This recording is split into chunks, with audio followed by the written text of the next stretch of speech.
Are you tired of how complicated it seems to overcome insomnia? I know I was. Well, guess what? We overcomplicate overcoming insomnia, and it's not as difficult as it is. It's actually a lot simpler than we make it out to be. And that's what we're going to talk about in today's video. So let's start off this video talking about the root cause of insomnia, because once you understand the root cause, everything makes so much more sense, and it makes sense why nothing has been working in the past. So I want you to look at the graphic that is on the screen right now. This talks about the root cause of insomnia and how we end up where we are. Now, I could add an extra line at the bottom. Let's talk about it really quick. Below the fear-based thought, we can start with disrupted sleep. When we first started having sleep issues, we had some kind of disrupted sleep. This could be from like sleep medication side effects, a lot of stress in our life, something traumatic happened, side effects from a condition we had. I don't know. There's so many things, thousands of things that can cause disrupted sleep. Now, usually with time, these are things that kind of disappear, fade away on their own. Like once you finish the medication, or once the stress starts to go down in your life, once you start to heal from trauma, all sorts of things, and it will start to fade away. As long as we aren't trying to fix our sleep, feeling like we're broken, like there's something wrong, then it will fade away. Now, the problem is, if we start to have a few nights of no sleep and we're starting to worry, oh my gosh, this isn't okay. This can't happen. This isn't allowed. I'm not going to accept this. I need to take melatonin, and then it doesn't work and it fails, and you get even more fearful of losing another night of sleep. So I'm going to take magnesium. I'm going to do a meditation. You start adding in all these things to try to fix your sleep. But they all ultimately fail in the end, and then you're not sleeping even more.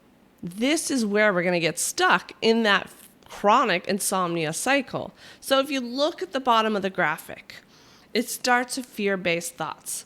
So we had the disrupted sleep, and then we started to fear losing sleep. That fear leads to the feeling of fear, obviously, and trying to escape sleeplessness. Whether it's taking melatonin or the meditation or sleepy time tea or sleeping pills or supplements, anything out there that's meant to try to help you get more sleep. That is a way of trying to escape sleeplessness. We don't want to be awake, and we are scared. We feel that fear. That right there, those two send a signal to your brain that there is danger. So your brain thinks there's like a physical threat out there, even though there isn't, and it activates the fight or flight system, which leads to high hyperarousal and the inability to fall asleep quickly, to stay asleep. You're awake a lot more, and it keeps lasting longer and longer. This is how we end up in that chronic insomnia cycle. Now, just briefly looking at this graphic, the reason why nothing has worked so far, all the supplements, the meditation, and things like that, is they're all mainly going after that hyperarousal level. If you look at the second line from the top, they're trying to lower that hyperarousal. Hyperarousal is that heightened state of alertness, which can be from fear, from excitement, from any emotion, puzzlement. And it's going to lead to high hyperarousal. Same with when you're anxious. So your body is producing this hyperarousal level that's really high. You're taking this stuff to try to lower the hyperarousal so that you can sleep. But it's not going after the reason that we have the hyperarousal in the first place, this root cause. Instead of trying to lower the hyperarousal, why not try to go after the reason that we have hyperarousal in the first place? That is the big issue with all these supplements that people are promoting and all these different things. They're not going after the root cause.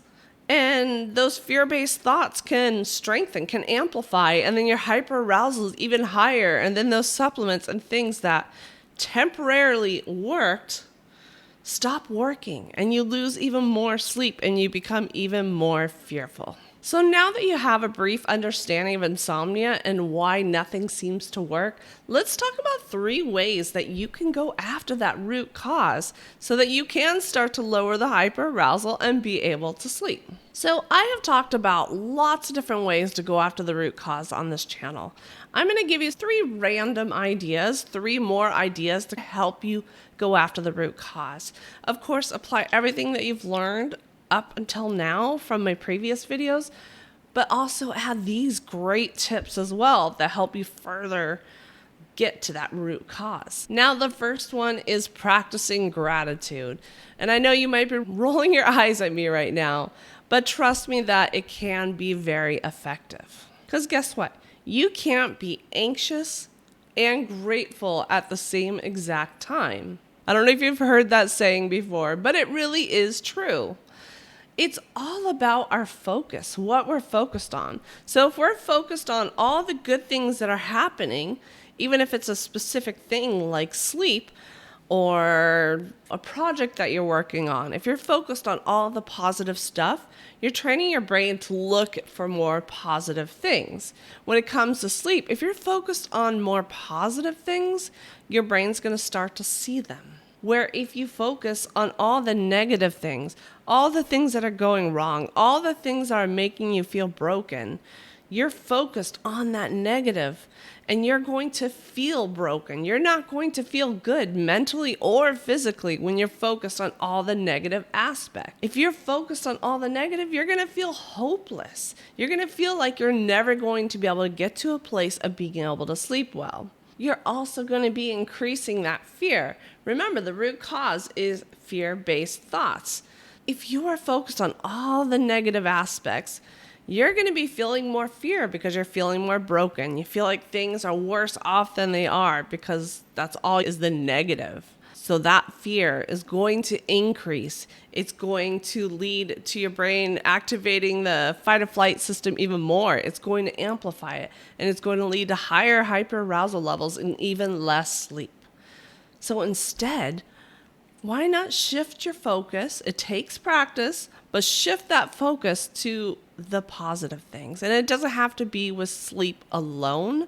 Just in general, training your mindset to be more positive by focusing on the positive of things. It could be as simple as, you know what, I am getting some sleep. I am grateful for that. Yes, it's not enough. I acknowledge that, but I am getting some sleep. Some people don't even sleep at all for multiple days like Caitlin did, me.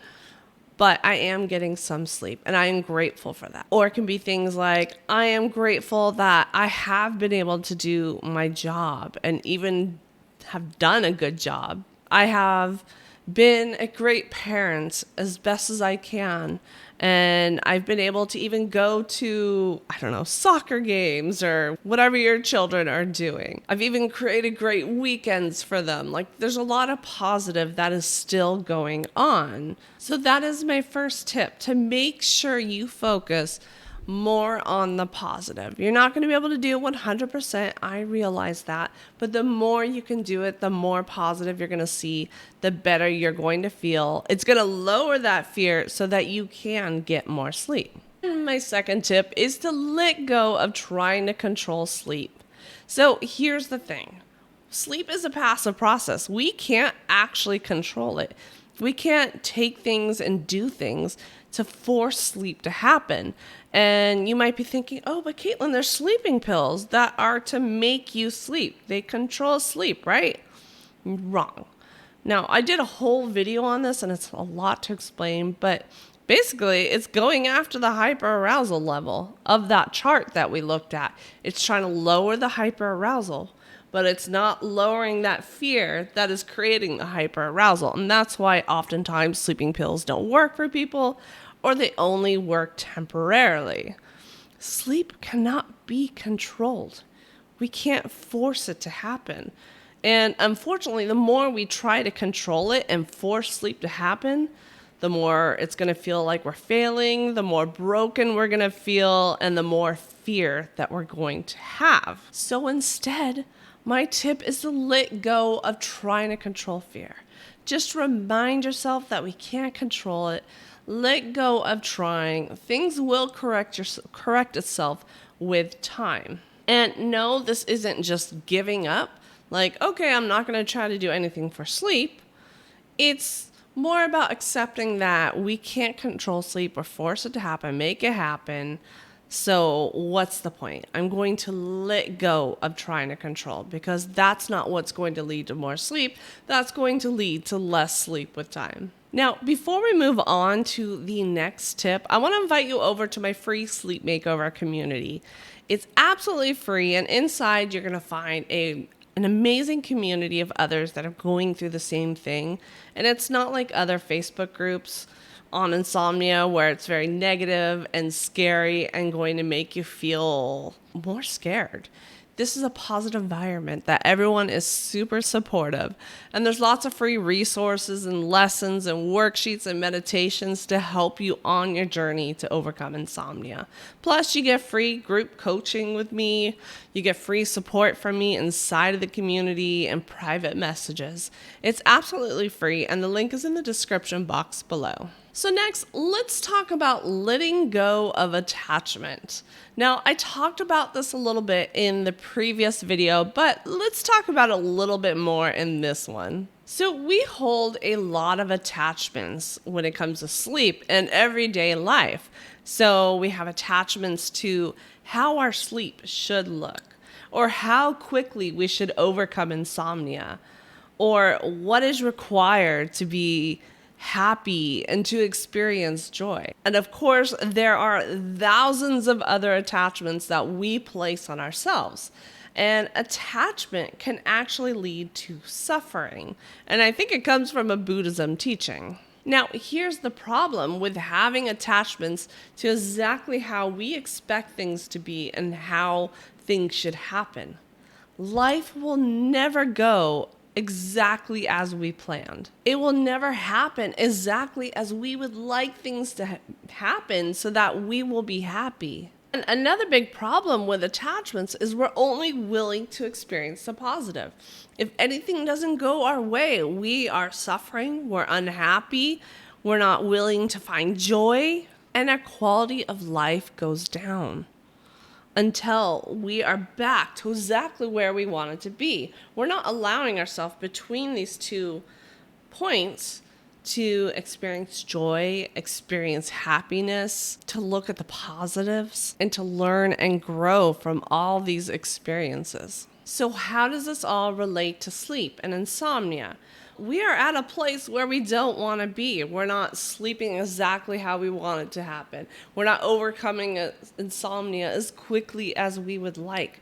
We're stuck at the other end of the spectrum where we're suffering and we're struggling and we're fighting and we're resisting and we're stressed and we're anxious. We avoid joy. We avoid finding happiness in the moment that we are right now.